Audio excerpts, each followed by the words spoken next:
Hello po, ma'am and sir. So, shout out po sa iyo. So, maraming salamat po sa pag-avail sa ating sewing machine. So, ito po yung mga freebies niya. Ito po yung full setup natin. Yung wire natin na kulay black, dito po natin siya isasaksak. Then yung saksakan nitong kulay white, doon po sa regular outlet natin, ma'am. Okay? And sir. So, ito na po siya. Kompleto po siya ng accessories. So, pag maglalagay po tayo ng sinulid, unang-una, nakalagay po siya dito. Pwede nyo po ito tanggalin para matanggal nyo po yung sinulid natin. So, ayan po siya, ma'am and sir. Then, isasabit natin dito at ididiretso natin dito sa may hiwa niya. Okay?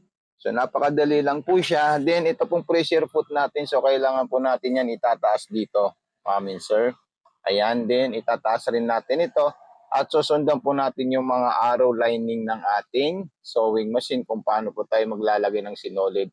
Then, may hook po dyan na lalabas. Once na inikot niyo po itong pababa, all the way na gagamitin niyo, pababa po yung ikot niya. Huwag po papunta doon. Baliktad po yung dapat ganyan. Para lumabas po yung hook. Ayan po yung hook na sinasabi ko. Then ilalagay natin ganyan. Okay?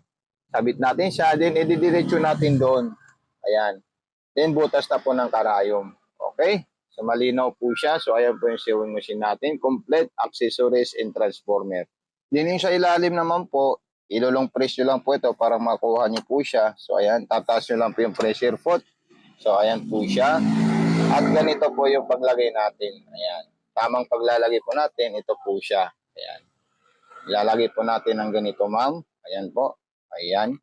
Then, isasabit natin dun sa may maliit na biyak. Meron po mas maliit na biyak po dyan, ma'am and sir. Makikita nyo po siya dyan. Ayan po. Yung biyak na maliit, ayan po siya. Ayan.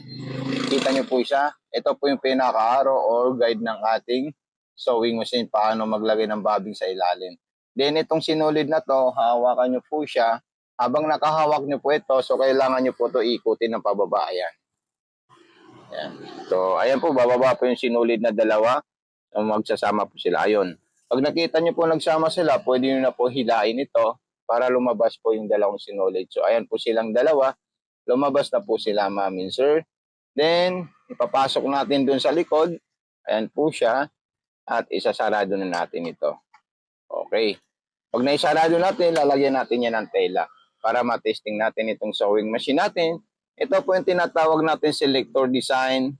Atras abante for straight line, din button start, button stop. Then tension, pag maluwag po yung tahi natin sa ilalim, mag-adjust tayo ng malaki numero. So, kailangan po maipit po dito, ma'am and sir. Pinaka-importante mo, maipit po siya dito. Then, speed control.